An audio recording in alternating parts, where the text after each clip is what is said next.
1 sentyabrdan studentlar ham Aminaga o'tadi.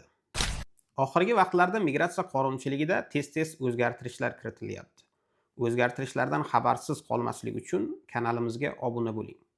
2025-yilning sentyabridan Moskva va Moskva viloyatida Amina eksperimenti joriy qilingan edi.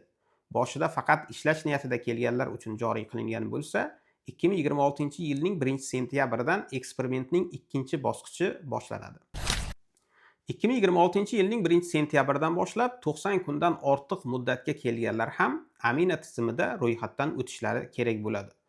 Bu toifaga asosan Rossiyada o'qish uchun kelgan talabalar va yaqin qarindoshlar asosida yurganlar kiradi. Amina ilovasi Rustorda 38 marta yangilangan va oldingi holatga nisbatan ancha yaxshi ishlayotgan bo'lsa-da, ba'zida muammolar uchrab turibdi.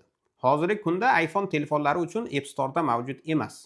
Shu bois Android telefon ishlatgan ma'qul. 1-sentyabrga qadar tayyorgarlik ko'rib qo'yishni maslahat beramiz.